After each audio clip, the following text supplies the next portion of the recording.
बिस्मिल्लाहिर्रहमानिर्रहीम। अस्सलाम वालेकुम नाजरीन, मैं हूं शिराज वैसी और आप देख रहे हैं एन न्यूज़ HD और एन पॉडकास्ट पे मेरा वीलॉग। सियासत एक फुल टाइम जॉब है कि तनाजुर में जो हमने प्रोग्राम की एक सीरीज़ शुरू की हुई है, उसी सिलसिले में आज हम बात करेंगे हल्का NA 150 मुल्तान 3 की, जो कि मुल्तान के 2 शहरी हलकों में से एक अहम तरीन हल्का है। नाज़रीन, ये वो हल्का है जहाँ से बड़ी भारी भरकम शख्सियात ने यहाँ से इलेक्शन में हिस्सा लिया है, जिनमें मलक मुख्तार अहमद अवान जो कि वफाकी वज़ीर भी रह चुके हैं पाकिस्तान पीपल्स पार्टी की तरफ से, सैयद अहमद सी शाह साहब काज़मी, सैयद तनवीर हुसैन गिलानी मरहूम और सैयद अब्दुल कादिर गिलानी।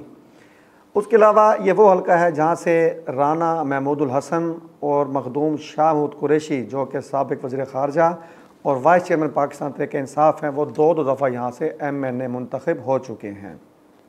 राना महमूदुल हसन की एक यहाँ से ख़ास बात ये है कि जब सन 2002 में इलेक्शन हुए तो यानी कि सिंध साउथ पंजाब से लेकर सिंध तक जो पट्टी है, ये वाहिद MNA थे पाकिस्तान मुस्लिम नून के प्लेटफॉर्म पे।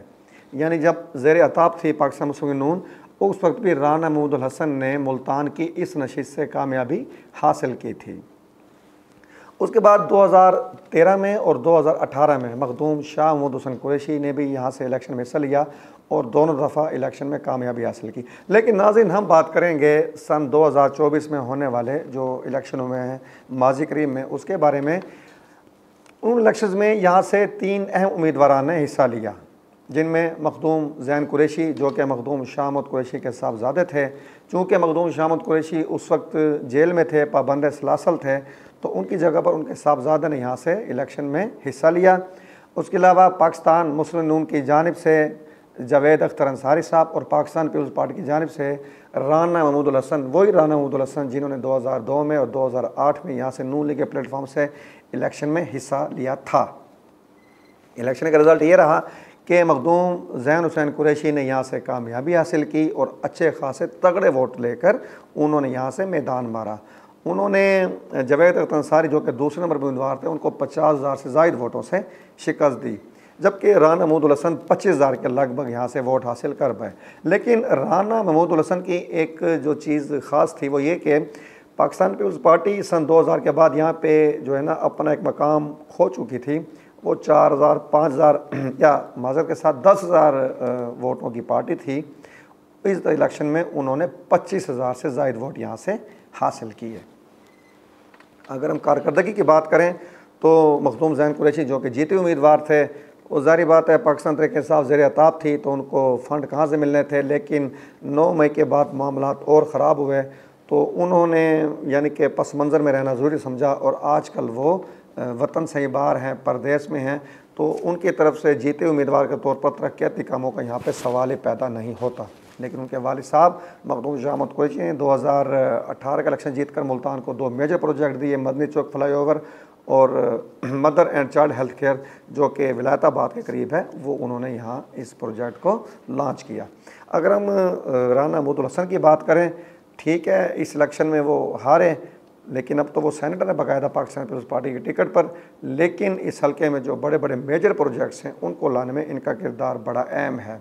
नवाज शरीफ ज़री university, Nawaz Sharif engineering university और उसके अलावा किडनी सेंटर और जो डिग्री कॉलेज है वहाँ पे कॉमर्स कॉलेज है, बहुत सारे स्कूल्स का जाल बिछाया उन्होंने इस हल्के में।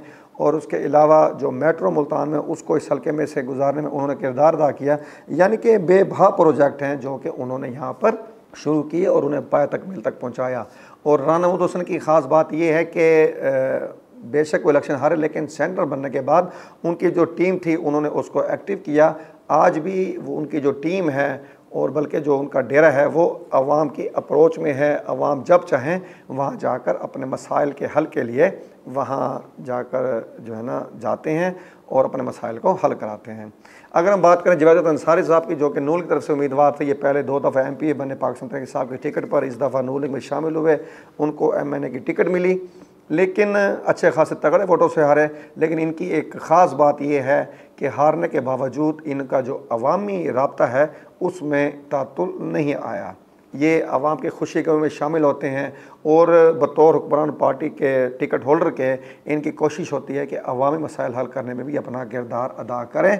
और ज़ाहिर बात है, जब आप आवाम के साथ बैठते हैं, उनके साथ अपने रवाबित बहाल रखते हैं, तो आवाम के अंदर आपका एक तासुर भी अच्छा जाता है और उन्होंने अपना यह तासुर बरकरार रखा हुआ है। तो नाजरीन, ये था हल्का NA 150 की ताज़ा तरीन सूरत हाल कि यहाँ जीते हुए या हारे उम्मीदवार किस तरीके से अवाम में अपनी साख बनाए हुए हैं। इंशाअल्लाह अगले प्रोग्राम में एक नए हल्के के साथ आपके सामने हाजिर खिदमत होंगे। इजाज़त चाहेंगे, फीडबैक के मुंतज़िर रहेंगे। अल्लाह हाफिज़।